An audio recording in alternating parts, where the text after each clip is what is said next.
Ada beberapa hal-hal dasar yang semestinya kita menyadari tentang keberadaan kita di muka bumi ini. Yang pertama teman-teman sekalian, kita ini manusia bukan makhluk pertama, tapi bahkan kita makhluk terakhir di muka bumi ini. Yang Allah turunkan sebelum kita ada jin, ada hewan-hewan, ada tumbuh-tumbuhan, semua ini sudah ada. Kalau para ilmuwan mengatakan kepada kita bahwasanya mereka menemukan fosil hewan sekian miliar tahun, itu bukan mustahil. Karena pada saat Adam alaihissalam, ayah kita semuanya diciptakan oleh Allah di langit sana dari tanah, maka Allah subhanahu wa ta'ala menyuruh para malaikat untuk sujud, dan pada saat itu iblis sudah ada, dan dia dari golongan jin, dan iblis hidup di muka bumi bersama dengan jin-jin yang lainnya. Jadi manusia adalah yang terakhir. Apapun yang ada di muka bumi ini teman-teman sekalian bukan hal yang baru.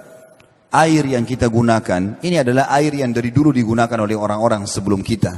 Begitu juga dengan api, udara. Ini bukan hal yang baru. Dan ini, dunia ini diberikan gambaran di dalam agama kita adalah tempat sementara. Mampir saja. Kemudian kita akan kembali ke akhirat sana. Saya ingin coba mengorek lebih dasar lagi tentang masalah pemahaman berhubungan dengan masalah ini. Saudaraku seiman, apapun di muka bumi ini berpasang-pasangan dan kita sudah tahu itu. Seperti misalnya malam dan siang. Tidak mungkin siang terus, pasti akan datang malam. Mau nggak mau. Tidak mungkin lapar tidak dihubungkan dengan kenyang, karena ini berpasangan. Tidak mungkin muda tidak berpasangan dengan tua. Begitu juga laki-laki dan perempuan. Begitu juga dengan malam dan siang. Begitu juga dengan sehat dan sakit.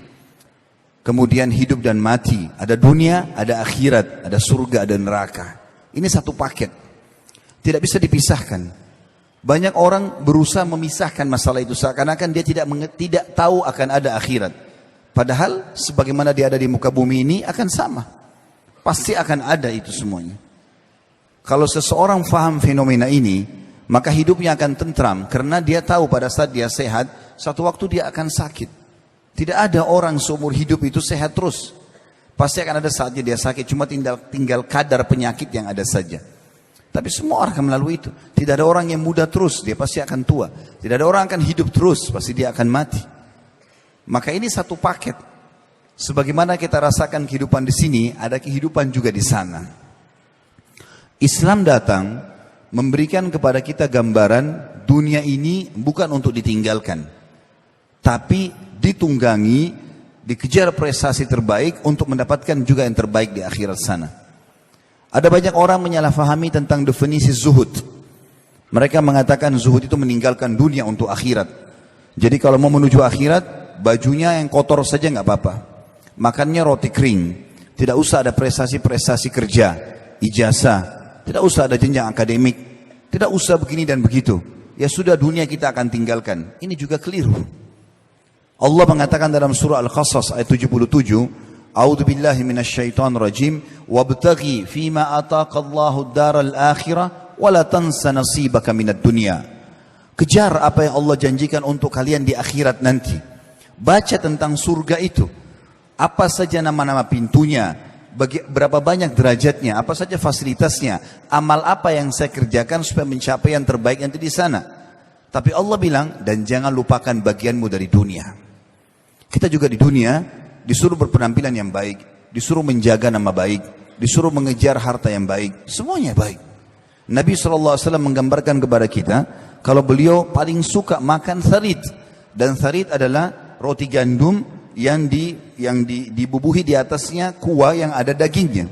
Dan ini makanan yang baik. Nabi SAW gemar sekali memakan paha kambing. Kadang-kadang beliau memakan makanan yang ada kalau lagi tidak ada makanan yang baik. Maksudnya yang berkualitas. Tapi Nabi SAW selalu mendahulukan makanan yang berkualitas. Nabi SAW menggunakan baju dari kain katun dari Yaman. Dan pada saat itu adalah kain yang terbaik. Nabi SAW memiliki tunggangan yang terbaik. Kuda Nabi SAW terkenal dengan kuda terbaik di Jazirah Arab. Dan beliau berpoligami, punya beberapa rumah. Di setiap rumah juga ada unta. Kalau unta sekarang mungkin zaman kita sama dengan Alphard, ya. Setiap rumah juga ada kendaraannya. Setiap istri juga punya pembantu.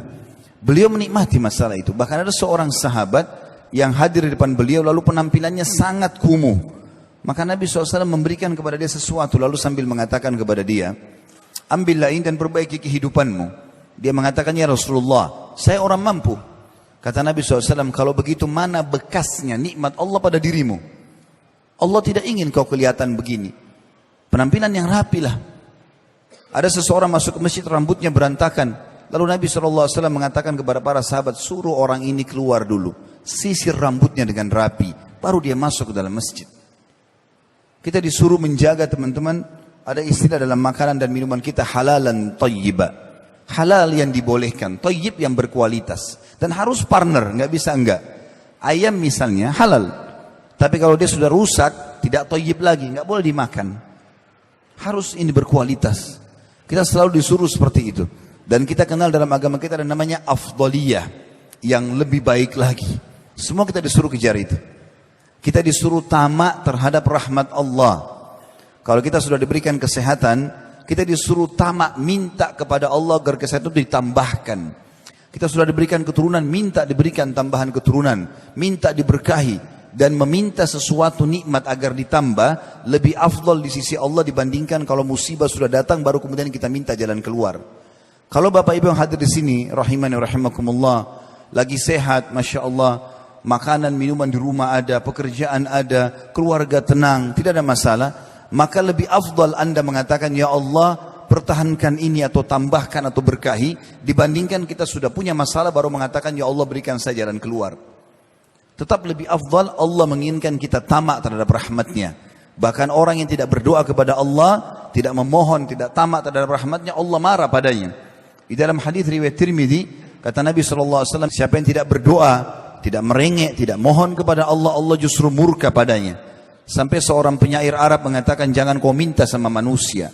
Karena kalau kau minta padanya, dia akan marah. Sekali, dua kali, tiga kali, mungkin dia masih memberi. Kali 4, 5 kali dia akan marah. Tapi mintalah kepada zat Allah, yang kalau kau tidak minta justru dia marah.